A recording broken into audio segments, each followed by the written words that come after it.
Bismillahirrahmanirrahim. Alhamdulillahirabbil alamin. Wassallallahu wasallam ala sayyidina Muhammad khatamil anbiya'i wa habibi rabbil alamin abil qasimin amin wa ala alihi wa sahbihi ajma'in. Rabbi shrah li sadri wa yassir li amri wahlul 'uqdatam min lisani yafqahu qawli. Rabbi yassir wa la tu'assir. Rabbi tamin bi khair. Mustami'iyal kiram, ahbabana fillah, duyufana a'izza. Pada sore hari Jumat yang penuh dengan barakat ini, kita akan membicarakan satu tajuk yang cukup penting. Bukan hanya sekedar penting untuk kita pelajari, untuk kita amati, tapi juga sangat penting untuk kita amalkan dan kita praktekkan dalam dunia ilmu. Adab-adab menuntut ilmu. Jadi sebagaimana kita ketahui, tidak ada yang lebih berharga daripada umur. Tidak ada yang lebih berarti daripada peluang dan kesempatan. Apapun, sebutkan apa saja ingin disebut, dan senaraikan apa saja ingin kita senaraikan. Satu persatu tertakluk kepada waktu ataupun juga umur. Bisnisnya dengan umur, usahanya dengan umur, ibadahnya dengan umur, talabul ilm, menuntut ilmunya dengan umur.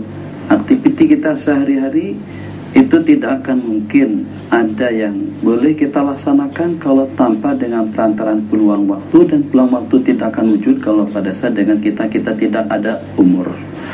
Jadi umurlah yang paling berharga dalam kehidupan seseorang. Dan pula dari sejumlah sekian aktiviti kita, tidak ada yang lebih afdal daripada menuntut ilmu pengetahuan, sebab dia adalah sebagai wasilah, sebagai cara yang akan mendekatkan diri kita kepada Allah Jalla wa'ala. Kita akan dapat memperisai diri daripada perkara-perkara syirik. Ibadah kita akan selamat daripada riya, sum'ah dan ujub. Usaha kita akan terelak daripada hal-hal yang dimurka dan yang dibenci Allah. Kehidupan kita akan senantiasa diselubungi oleh rahmat dan maghfirah. Hidup kita akan membawa kita kepada kehidupan yang abadi, itu dengan panduan ilmu pengetahuan yang bermanfaat.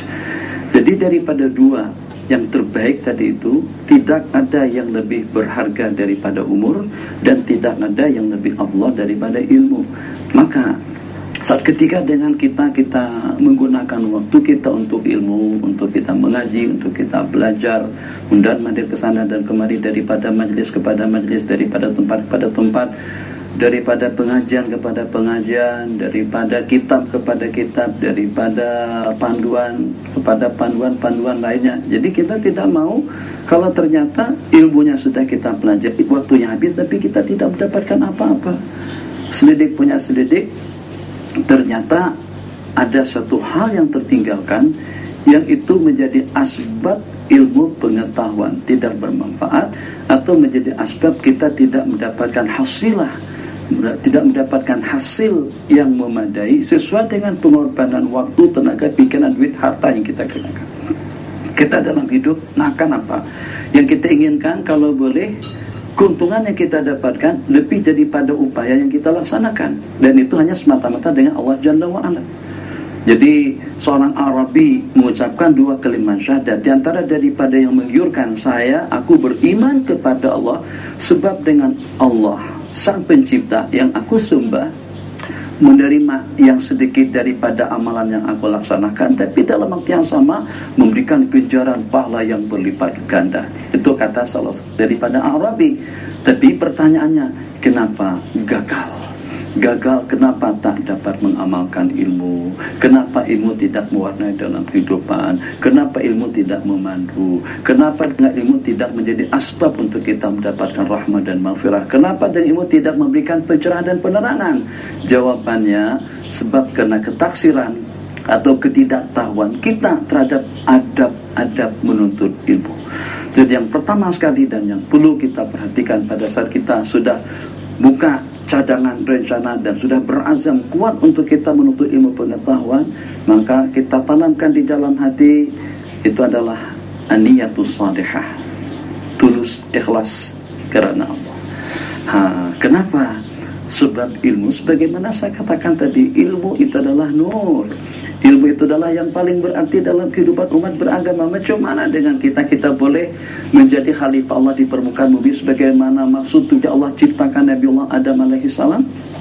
Dan bagaimana kita boleh melaksanakan ubudiyah kita kepada Allah, wa ma khalaqtul jinna wal insa illa liya'budun, kalau tanpa pedoman dan panduan daripada ilmu. Nah, jadi kalau seperti itu kena terlampau berharganya ilmu, yang dengan perantaran ilmu kita akan mendapatkan ridha dan surga daripada Allah Jalla wa Ala.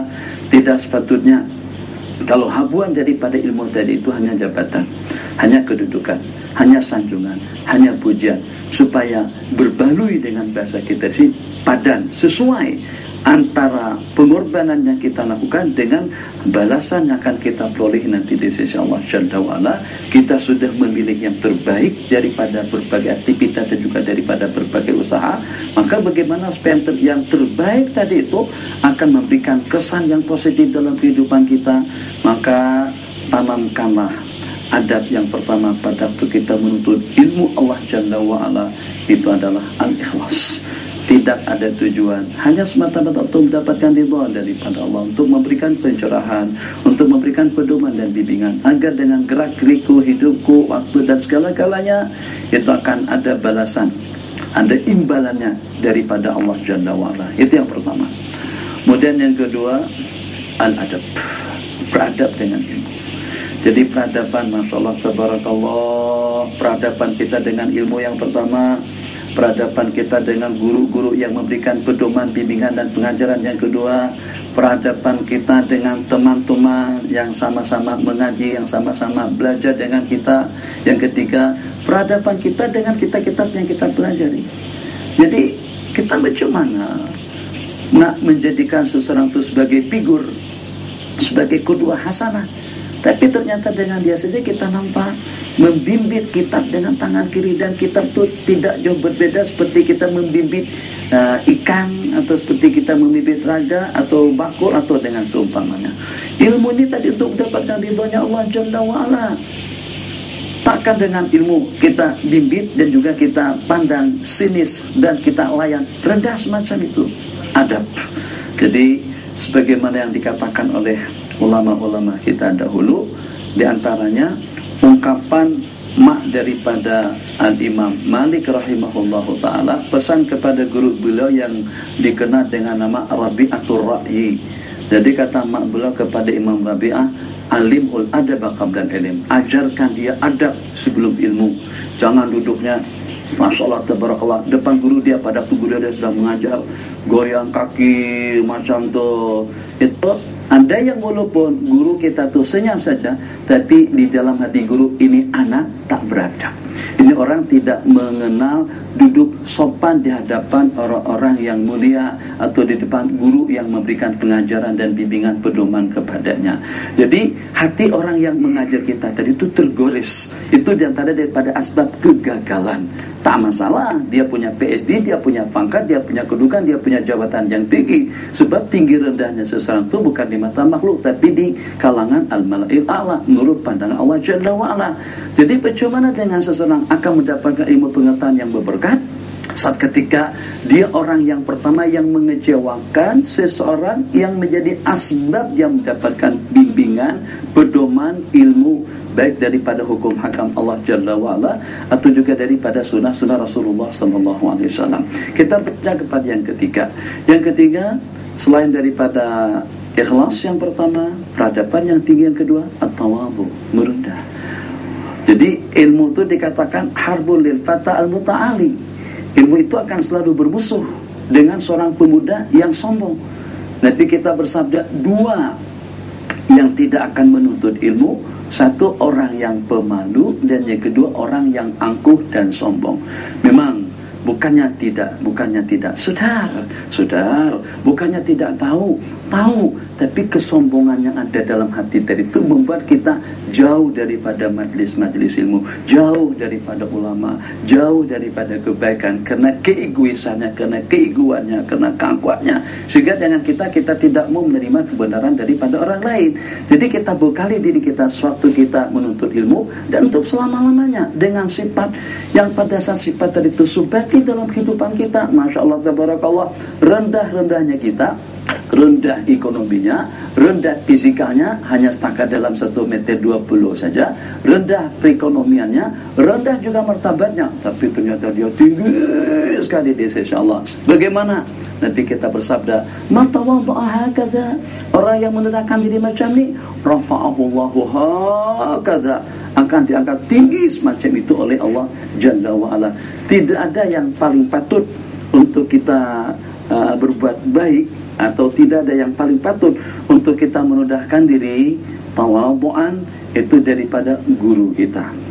Jadi kita atau dengan sesiapa saja boleh masuk ke dalam hati sesiapapun, dan juga kita boleh mendapatkan perhatian daripada sesiapapun kalau kita gunakan tekad tawadhu, merendah diri. Jadi yang walaupun kita punya kelebihan, yang walaupun kita punya keistimewaan, yang walaupun kita memiliki sesuatu yang tidak dimiliki oleh orang-orang lain, macam mana kita boleh menyusup ke bawah? Karena kita dengan tawadhu, dengan merendahkan diri, baik di hadapan orang yang memberikan pengajaran kepada kita atau di hadapan sesiapa saja. Sebab martabat orang yang merendahkan diri memang betul-betul mulia di sisi Allah. Hadza wabillahi taufik. Kita berehat sejenak, jangan kemana-mana. Kita akan kembali ba'da daqa'iqa qalilah, insyaallah.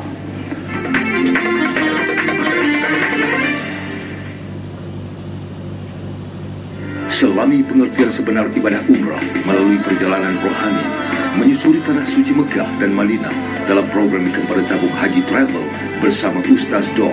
Layari www.tvalhijrah.com serta jangan ketinggalan untuk menyertai kuis dengan menjawab ke semua soalan mingguan terkumpul. Penonton-penonton bertuah berpeluang mengerjakan ibadah umrah bersama Ustaz Don. Hanya di TV Al-Hijrah, segalanya bermula di sini.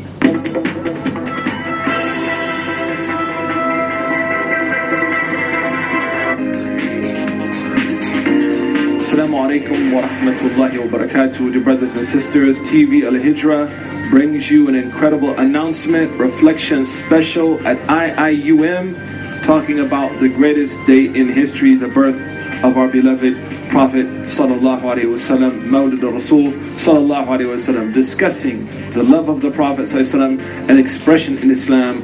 Stay tuned for that incredible special here at TV Al-Hijrah. Assalamu alaikum warahmatullahi wabarakatuh.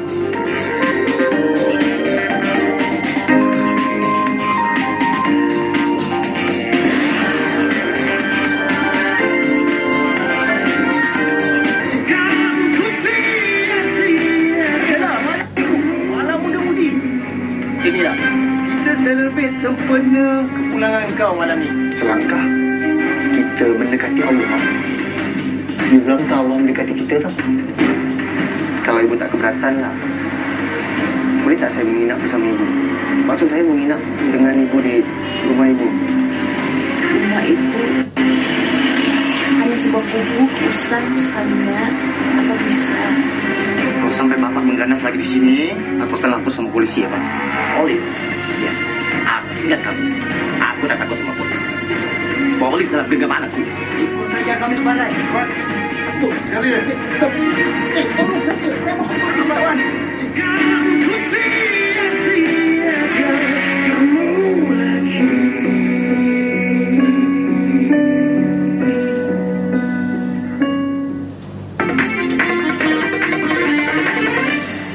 Bismillahirrahmanirrahim. Sallallahu ala sayyidina Muhammad wa ba'd. Kita ulangi adab-adab yang perlu kita bekalkan kepada diri kita dalam rangka kita mempelajari ilmu-ilmu Allah Jalla wa'ala. Tulus ikhlas kerana Allah yang pertama, dengan peradaban yang tinggi, dengan penuh tawadhu kepada sesiapa saja amama ibadillah, dan juga tawadhu dengan hati merendah diri, lebih-lebih lagi terhadap perintah-perintah Allah Jalla wa'ala. Orang yang mempunyai sifat sombong itu tidak akan mungkin atau sulit untuk melibatkan diri dan beramal dengan perkara-perkara yang disunatkan. Pakai baju jubah, pakai baju kamis, itu bukan budayanya kita. Kita harus memposisikan dan juga harus mentradisikan budaya pakaian tradisional kita. Jadi dengan keegoan tadi itu akhirnya dia tidak mau mengamalkan ilmu dan berpakaian secara sunnah. Begitu dengan misal-misal seumpamanya. Yang keempat, tathhiruz zahir wal batin, bersihkan diri zahir dan batin bersihkan diri kita daripada segala sifat-sifat yang tercela. Jadi misalnya dengan bahasa sederhana saja, tuh di KLII ataupun juga di Subang ataupun juga di Muhammad Muhammad di LCC, itu pesawat tidak akan mendarat. Ya kalau pada waktu dengan landasannya, kalau dengan airportnya masih ada rumput sana, ada kayu, ada puing-puing dan juga ada sampah dan lain sebagainya, ilmu tidak singgah. Pesawat tidak akan mendarat, ilmu juga tidak akan singgah, dan tidak akan betapa di dalam hati seseorang kalau pada saat hati kita atau diri kita masih dijajah oleh sifat-sifat tercela, riya, ujub, sum'ah, angkuh, hasud, dendam, dan juga dengan sifat-sifat tercela lainnya. Setelahnya itu, setelah kita bersihkan hati kita dari sifat-sifat yang tercela, kemudian baru kita hias diri kita dengan sifat-sifat yang mulia. Bukan hanya setakat hati yang perlu kita pikirkan, yang perlu kita awasi, bukannya setakat hati yang perlu kita bersihkan, tapi juga mazhar, lahir. Jadi talibul ilm nanti jangan kalau pada tuh mengaji pakai sorban secara sembarangan, berpakaian secara sembarangan. Allah, kumis panjang, kumis misai panjang sekali, entah kemana hala tujuannya, janggut tak pernah terurus, ke utara, ke selatan, ke barat, ke timur. Inna lillahi wa inna ilaihi rajiun. Itu katanya talibul ilm. Nah, talibul ilm kemas, tampan, cantik, bagus, Masya Allah, tabarakallah. Jadi kerapian dan keindahan dalam Islam itulah merupakan satu perkara yang sangat-sangat digalakkan. Innallaha jabil. Sebab manusia yang sempurna, manusia yang sehat, seketika tidak menjaga kebersihan, tidak menjaga penampilannya, tidak menjaga pakaiannya, dan tidak menjaga perilaku dan hidupnya, insan yang sempurna tadi itu, kesempurnaan yang Allah berikan kepada manusia yang tidak Allah berikan kepada makhluk Allah lainnya, yang manusia adalah ciptaan Allah. Macam mana kita boleh menampakkan bahwasanya Allah itu jamil, Allah itu maha cantik, Allah itu maha hebat, Allah itu maha sempurna, yang kalau pada ciptaan Allah tidak memperlihatkan kehebatan, kesempurnaan Allah Jalla wa'ala. Jadi seperti perumpamaan yang pernah kita sebut dahulu, kalau Eropa yang memproduk kendaraan tadi itu, insya Allah laju, berkualiti, bagus, cantik, indah.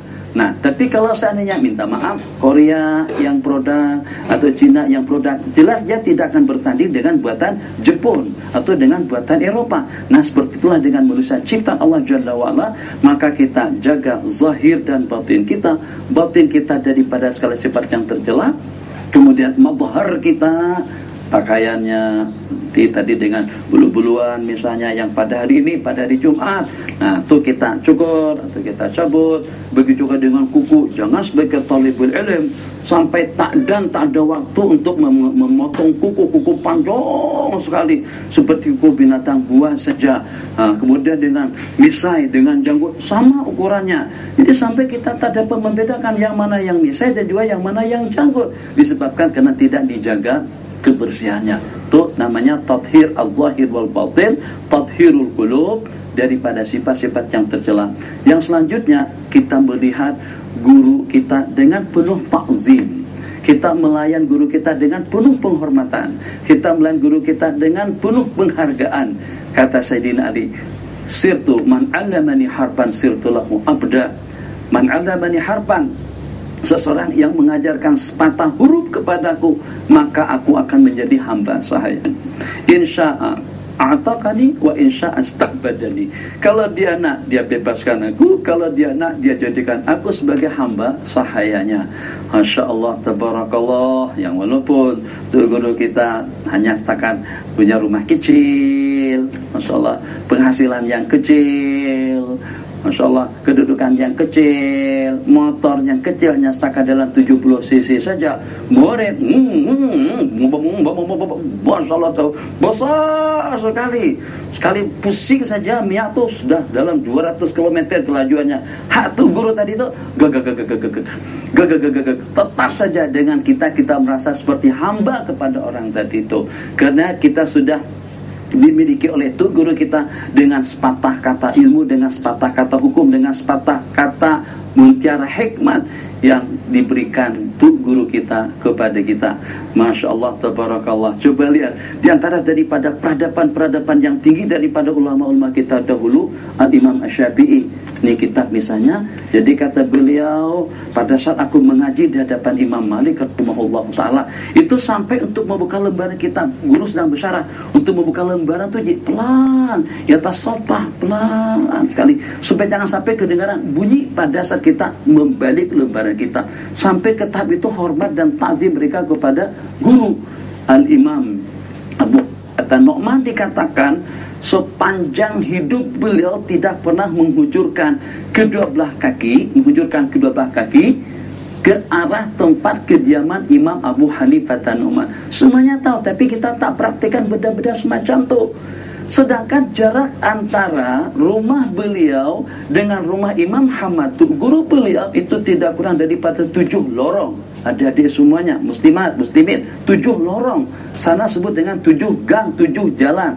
Lorong Budiman, Mustaqim, Al-Inayah, Al-Hirasah, At-Taqwa, Taman Jelita, Taman Cantik, Taman Ria, Taman Ujub, Taman Sum'ah, dan juga Taman Ibadah misalnya. Dari 7 kawasan taman tadi itu, Masya Allah, jauh sungguh. Bukan berhadapan semacam ini sekarang. Tengok pelajar-pelajar sekarang, tunggu dia masih duduk lagi. Dia bukan seakan hunjurkan kakinya, tidak lagi berbaring di situ. Dari mana antum mendapatkan keberkatan ilmu? Jangan pandang guru antum kecil, jangan pandang karena guru antum tadi itu gede. Jangan pandang karena antum punya duit banyak, akhirnya kita bersikap secara tidak sopan. Tidak, memanglah mungkin barangkali karena kita merasa lebih, tapi perasaan kita itu akan terhaks karena ada yang melihat, dan juga ada Allah Jalla wa'ala yang memandang kita rendah dan yang memandang kita sinis dengan perilaku kita yang kurang sopan. Suatu hal yang di luar daripada khayalan. Kalau sampai dengan jarak ukuran tidak kurang daripada sekian meter, ternyata dengan beliau, tuh guru beliau tak nampak pun kalau kita hunjurkan kaki, tapi demi untuk memberikan penghormatan kepada tuh guru, dikatakan beliau tidak pernah menghunjurkan kaki ke arah rumah Imam Abu Hanifah An-Nu'man rahimahullah. Mungkin ada pertanyaan dengan saudari kita Ustaz Mahathir. Kita masih ada beberapa menit lagi dalam program Cinta Ilmu atau dengan tajuk adab-adab menuntut ilmu pengetahuan. Silakan Bang. Bismillahirrahmanirrahim. Bismillahirrahmanirrahim. Fadilatul Syekh, pada zaman sekarang ini ilmu-ilmu agama ataupun maklumat-maklumat agama senang didapati daripada internet, Facebook, daripada televisyen, VCD dan lain-lain. Mengapakah pentingnya berguru apabila kita menuntut ilmu? Itulah tadi, Facebook, netbook, MP3, MP4 itu tidak akan boleh memberikan teguran kepada kita. Kita angkat kaki pada waktu kita menonton komputer atau dengan MP3-nya, dengar. Kita nak buat lagu manapun tak ada yang tegur, tak ada yang betulkan kita. Jadi macam mana kita boleh betul kalau pada saat kita tidak ada qudwah, tidak ada contoh teladan yang boleh kita idealkan sebagai idolakan, sebagai contoh yang ideal kita, sebagai insan yang kita idolakan dalam hidup, itu tidak ada. Jadi dengan Facebook atau juga dengan perantaraan jaringan internet, jadi kalau pada waktu kita mengaji, kita pertama tidak mendapatkan teguran, pertama. Kemudian yang kedua, kita nak buat lagu seperti acara seperti apapun. Yang kedua, kemudian dengan rasa bimbang dan risau pada saat kita terbabi dengan hal-hal negatif dan juga dengan hal-hal janggal semacam itu pada waktu kita belajar, itu tidak ada. Bedanya kalau pada waktu kita mengaji secara talaki seperti sekarang nih. Haji Syarum, Kapten Kelolian Tentera, Masya Allah, tabarakallah, Tuan Haji Hanif, itu dengan pensara kita Ustaz Mahathir. Mesti kalau seandainya anak tak tegur pun adalah rasa segan kita kalau pada saat kita sedang sama-sama duduk macam ni, terus ada satu angkat kaki goyang-goyang macam mana, ada kesensitifan hati. Nah, dan seperti itu tidak ada dengan menggunakan peralatan-peralatan yang disebutkan tadi dalam menuntut ilmu pengetahuan. Jadi jelas keberkatan tidak akan wujud karena tidak ada ijtima', adanya berkah, adanya rahmah, adanya maghfirah, adanya malaikat yang berkerumun kalau pada saat kita berhimpun. Silakan pertanyaan yang selanjutnya. Adakah kita boleh bernazar sekiranya nazar terdahulu masih belum tercapai? Apakah boleh kita bernazar? Bernazar melulu. nazar lagi, sedangkan nazar yang hak sebelumnya pun belum tercapai lagi. Nazar lagi, kalau seandainya aku kawin tahun ini, saya akan menyembelih satu ekor lembu. Belum kawin lagi dan belum dapat jodoh lagi, nazar lagi, kalau Allah bagi aku keuntungan banyak, maka dengan aku akan sembahyang 100 rakaat. Kalau seandainya Allah bagi peluang untuk mendapatkan tenda tersebut, insya Allah aku akan melaksanakan haji 10 kali misalnya. Jadi kata mereka, satu persatu lah bang. Jadi secara hukum tak ada masalah, sebab yang pertama tidak ada hubungannya dengan yang kedua. Tadi janji, ini janji. Jadi tidak ada larangan untuk kita bernazar kembali yang walaupun dengan yang pertama masih belum tercapai. Tapi pada saat, Masya Allah, tabarakallah, kita ada 10 nazar, Allah takdirkan satu persatu. Tahun pertama dengan nazar yang pertama kita tepati, tahun kedua dengan nazar kita yang kedua kita penuhi, tahun ketiga dengan nazar kita yang ketiga kita laksanakan, begitulah seterusnya. Jadi tidak ada larangan untuk kita bernazar lebih daripada satu, asalkan pada saat Allah kabulkan hasrat keinginan kita, Allah kabulkan permintaan kita, dengan nazar pun kita pun juga kita penuhi. Kita masih ada semenit lagi. Saya lanjutkan sedikit dengan pembicaraan yang kita bicarakan tentang memandang guru kita dengan penuh hormat dan ta'zim. Saya ingin mengungsikan kepada para pendengar semuanya cerita yang cukup menarik. Ada salah seorang anak daripada khalifah, bukan setakat anak daripada menteri besar atau menteri atau gubernur, tidak. Anak daripada seorang khalifah pada saat itu duduk mengaji di depan Imam Syari. Jadi ya biasalah kalau bapak khalifah kemudian dengan jawatan, kedudukan, segala-galanya di bawah pemerintahan daripada orang tuanya. Pada saat bertanya dengan Imam Syari, tanya santai ji, minta maaf duduk macam tu. Syekh, tenggoro nak tanya hukum. Tu macam mana tu? Hukumnya. Jadi Imam Syari tak layak, jangankan melayang, tengok saja tidak. Akhirnya dia pun naik angin, marah sungguh dengan tu guru. Tu guru, awak tak kenal aku, kau ni siapa? Aku nak Tuan Khalifah. Tahu kamu anak siapa? Tapi sesungguhnya ilmu lebih mulia daripada kamu dan juga lebih mulia daripada orang tua ada. Kita berjasibnat. Hadza wabillahi taufiq wa sallallahu ala sayyidina Muhammad wa ala alihi wa sahbihi wa sallam.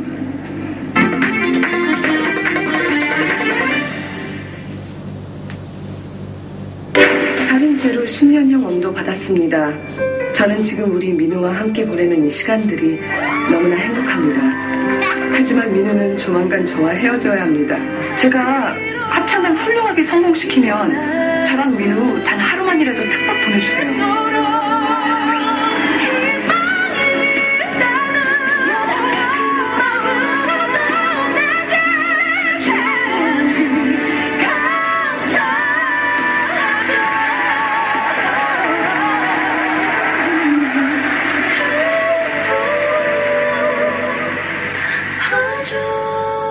Betul Mak ni?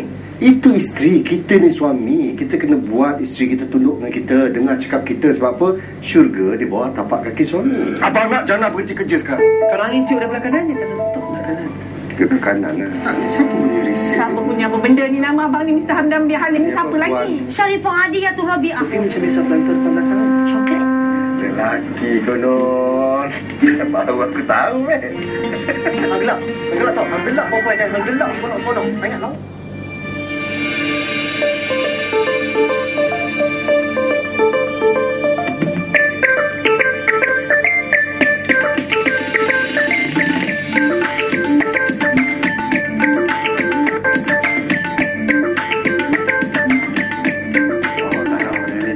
Ada rezeki yang ni besar Besar ni. Jantan sini bang. Hai, abang tengok macam ni tau. Nanti kena tengok bawah awak tahu. Ini yang buat lah. Dalam tak ada isi apa. Kosong. Oh, tapi ditinggalkan insang ni. Memang.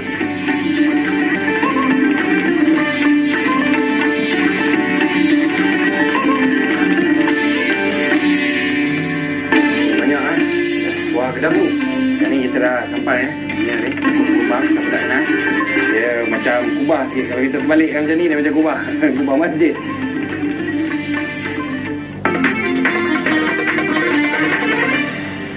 Bismillahirrahmanirrahim. Alhamdulillah wassallallahu ala sayyidina Muhammad wa ba'd. Di antara daripada hal-hal yang patut untuk kita amati tentang menghormati, menghargai secara khasnya dengan guru yang memberikan pedoman dan bimbingan kepada kita. Tadi kita sebutkan upaya daripada ulama-ulama kita dahulu tentang bagaimana cara mereka untuk menghormati dan juga memberikan penghargaan. Di antara daripada hal-hal yang terasa pelik kalau kita dengar dan jauh daripada dunia fakta dan kenyataan kalau di zaman kita sekarang, seorang murid sebelum pergi mengaji dengan tu guru mana saja, sebelum pergi mengaji ke tempat tu guru mana saja, sebelum duduk di hadapan tu guru, sedekah terlebih dahulu dan berdoa, ya Allah, dengan berkat sedekah tadi itu, janganlah kau perlihatkan, janganlah kau lihatkan, tutupilah, lindungilah, elakkanlah kejanggalan-kejanggalan yang boleh ternampak di mataku daripada kekurangan-kekurangan tu guruku.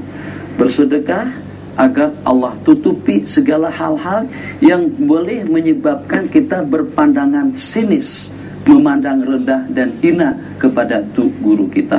Dan jangan kau hilangkan keberkatan ilmu tu guruku dalam kehidupanku. Ini ada di antara daripada salafun saleh yang mengajarkan perangai atau dengan sikap perilaku yang seperti itu, bersedekah sebelum pergi ke majlis ilmu, agar dengan sedekah tadi itu agar dengan sedekah tadi itu tertutupi hal-hal yang negatif daripada tu guru, supaya kita tidak berpandangan sinis atau juga dengan pandangan yang seumpamanya. Di antara daripada adab-adab ilmu itu adalah pengorbanan, tahammul al-masyaqqah, yang dengan kita akan melawan segala tantangan, segala problem, tabah dan sabar. Mungkin sebagaimana yang pernah kita dengar Imam Ahmad Ibn Hanbal, yang dengan beliau tidak menikah sehingga setelah berusia 40 tahun baru kawin.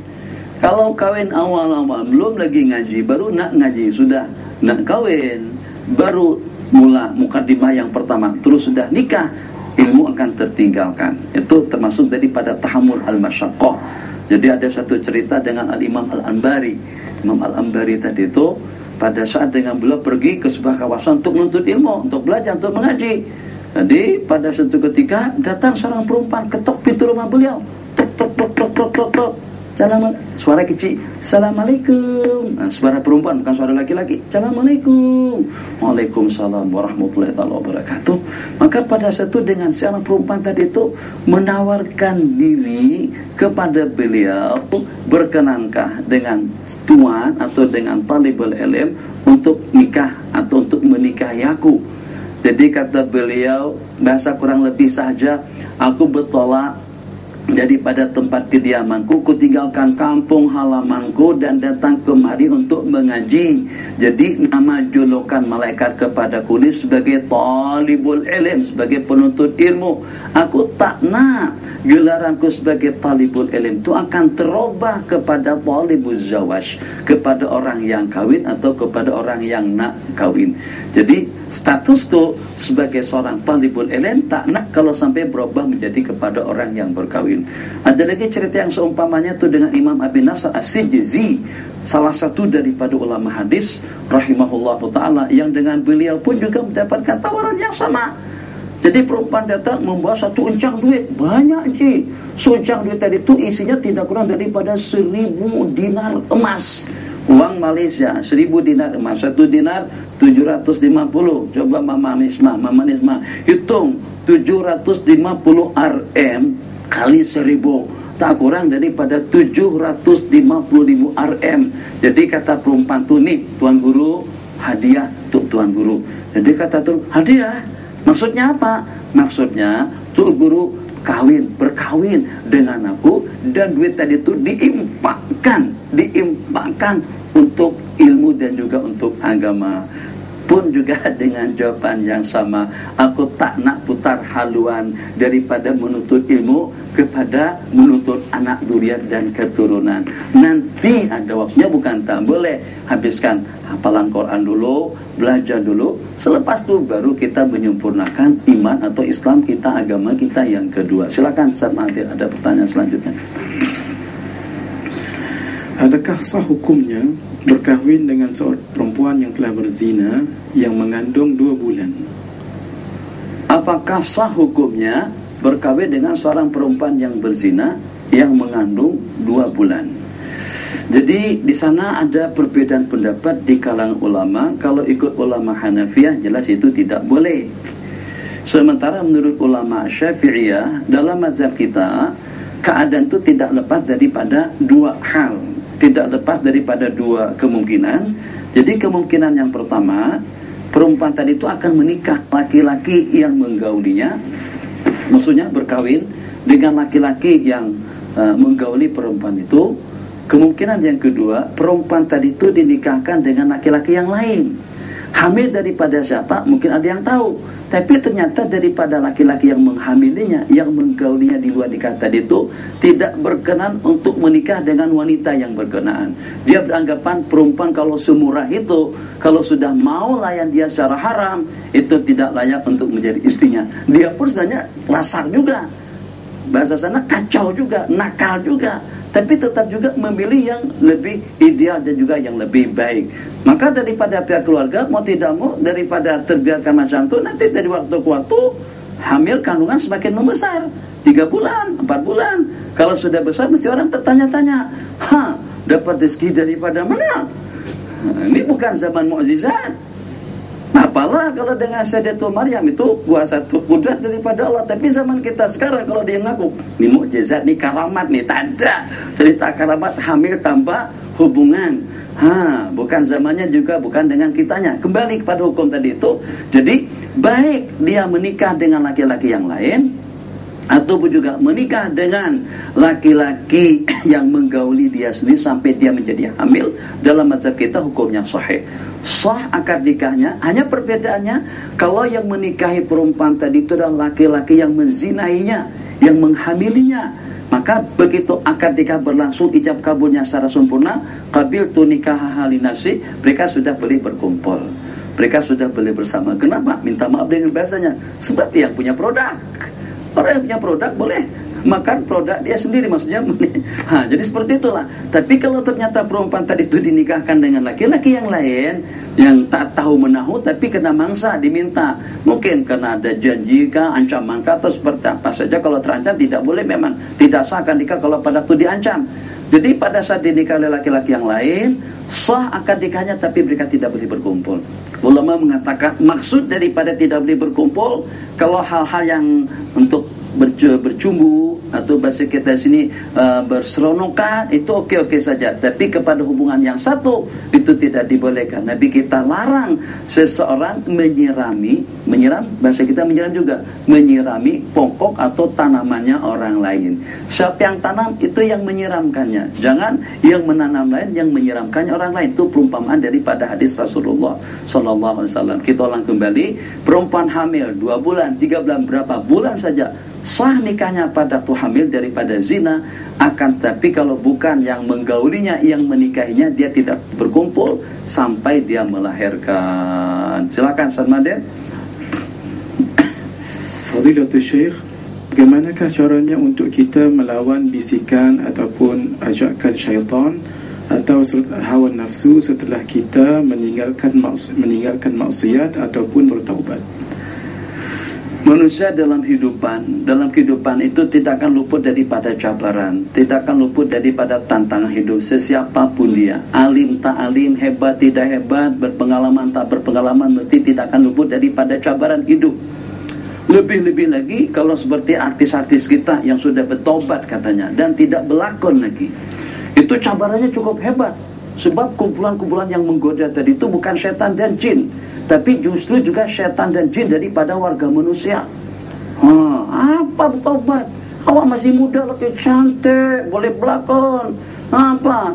Kerja apapun, itu ini apa segala macam, paling dapat berapa? Tapi kalau satu episode waktu berlakon, dapat 10.000, 30.000, 60.000, banyak. Masya Allah, tabarakallah.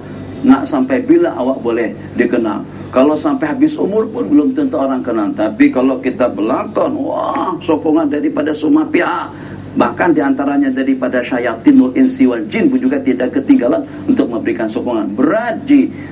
Tapi dalam waktu yang sama, yang pada saat kita redakan hati kita dan juga kita sekat bisikan-bisikan tadi itu, nih dengan kita alhamdulillah, kalau bukan karena Allah sayang, kalau bukan karena Allah cinta kepada kita, Allah akan biarkan saja kita terjerumus dalam lembah kemaksiatan dan kemungkaran. Tapi karena Allah sayang, Allah hantarkan seseorang yang membimbing kita, Allah bukakan pintu hati kita, Allah berikan peluang kepada kita untuk kita insaf dan juga untuk kita sabar.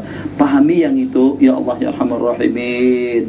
Jangan sampai suatu anugerah nikmat yang Allah berikan kepada kita itu ternyata terabaikan, terkuburkan, terlepaskan daripada genggaman kita, di mana kalau sampai terlepaskan satu nikmat hidayah yang Allah berikan, dunia dengan isi-isinya itu tidak sebanding dengan kerugian yang menimpa kepada kita. Sebab sebagaimana kita ketahui, memanglah kehidupan dunia perlu dipikirkan, akan tetapi dengan kehidupan ukhrawi, kehidupan di negeri akhirat yang tidak ada kesudahannya, itu lebih perlu untuk kita pikirkan, untuk kita membuat bekal dan persiapan, sebab itu adalah abadi selama-lamanya. Jadi kembali kepada bisikan tadi itu, pertama kita tinggalkan kumpulan syabkah atau lingkungan yang tidak menunjang kepada tujuan atau kepada target dan matlamat.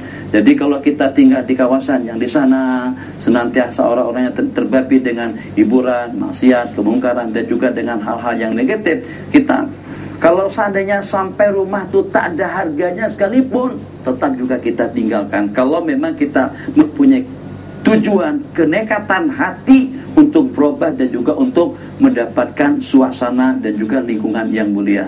Kalau seandainya masih boleh dijual, jual rumah, belikan, dan kita tinggal di sebuah tempat yang di sana ada surau, di sana ada masjid, di sana ada pengajian, di sana ada suasana, di sana ada jamaah. Sehingga kadang-kadang kalau seandainya dengan syaitan menggoda, membisik dan merayu kita sekalipun, tapi dengan lingkungan kita tadi itu, lingkungan tentu lingkungan yang malaikat yang menyertai mereka, dengan sentuhan rohani daripada batin dan juga dengan bisikan daripada para malaikat dan juga dengan bantuan daripada lingkungan dan masyarakat, insya Allah kita akan dapat istiqomah dengan kebaikan yang kita laksanakan. Silakan Bang Mahdir, pertanyaan yang selanjutnya. Bagaimanakah caranya untuk mengambil wudhu bagi seorang yang sakit dengan tangan kanannya berbalut dengan simin? Bagaimana caranya dengan kita mengambil air wudhu pada saat kita atau seseorang itu sakit, sedangkan dengan tangannya terbalut dengan semen, dengan perbal atau dengan seumpamanya. Ini kita bedakan antara dua keadaan. Keadaan yang pertama, kalau pada saat balutan tadi itu adanya di kepala dan di kaki, maka dalam keadaan semacam itu, kalau adanya di kaki sebelah kanan, maka pada waktu kita mengambil air wudhu, ini menurut mazhab al-Imam Asy-Syafi'i radhiyallahu ta'ala anhu, basuh muka, basuh tangan, sapu kepala, maka dengan kaki kita yang tersakit tadi itu, yang tertutup dengan balutan, kalau tertutup semuanya dengan semen tadi itu, tidak ada bagian yang wajib dicuci yang terbuka, maka itu akan kita gantikan dengan tayamum. Sebelum kita mencuci kaki kiri, basuh kaki kiri, tayamum dulu, tayamum kemudian kedua belah tangan sebagai pengganti kita membasuh kaki kanan. Lepas itu baru kita sempurnakan wudhu kita dengan membasuh kaki kiri. Tapi kalau adanya balutan tadi itu pada anggota tayamum muka dengan tangan, kalau adanya di sana, maka dengan kita pada waktu kita berwudhu, wudhunya tidak sah atau tidak sempurna disebabkan karena terhalang dengan pembalut, katakanlah di tangan kanan kita. Dan pada waktu kita gantikan dengan tayamum pun juga seperti itu. Jadi cara wudhunya seperti apa? Katakan saja balutan itu di tangan kanan, basuh muka, tangan kanan yang boleh disapu-sapu, yang boleh dibasuh-basuh, basuh sini. Atas pembalut usap saja dengan air, sebelum pindah kepada tangan kiri, tayamum dulu. Itulah agak susah sedikit, tayamum dulu, muka dengan tangan. Tapi karena mengingat baik itu dengan wudunya ataupun juga dengan tayamumnya, karena tidak ada yang sempurna, selepas sehat Allah berikan peluang kesehatan dan juga Allah berikan leluasa waktu, maka dengan sembahyang yang dikerjakan semasa itu wajib diqadha. Ahbabuna fillah, sebelum kita mengakhiri pertemuan kita pada sore hari yang berbahagia ini, pada sore hari Jumat daripada bulan Muharram 1434, dengan topik pembicaraan kita tentang adab-adab ilmu itu bukannya setakat untuk kita pelajari, tapi untuk kita amalkan dan juga untuk kita praktekkan agar kita mendapatkan ilmu pengetahuan yang berberkat.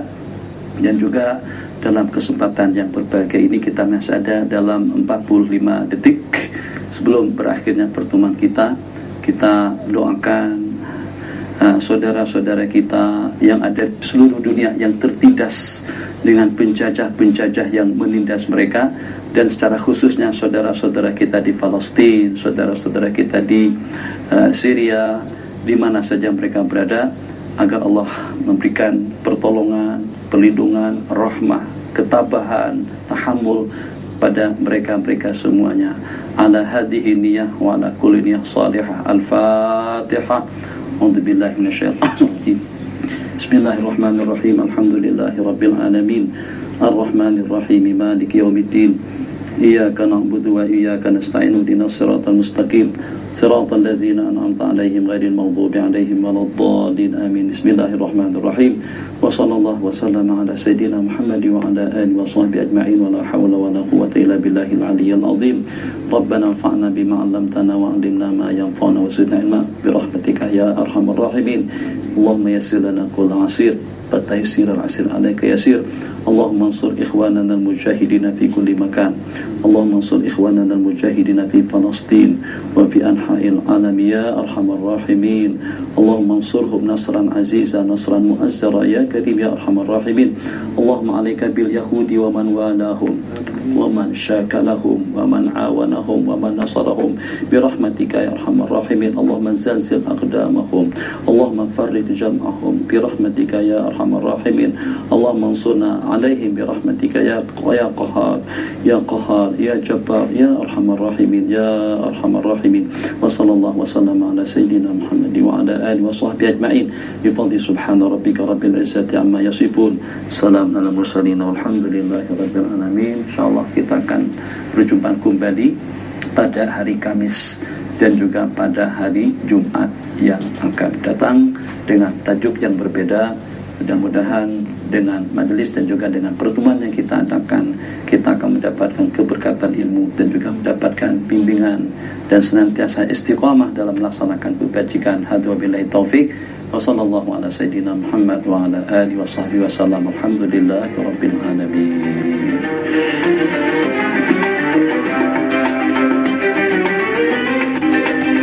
Salli alaihi daima fi kulli hinin rabbana wa alihi wa sahbihi ahlul ma'ani wal wafa. Salli alaihi daima fi kulli hinin rabbana wa alihi wa sahbihi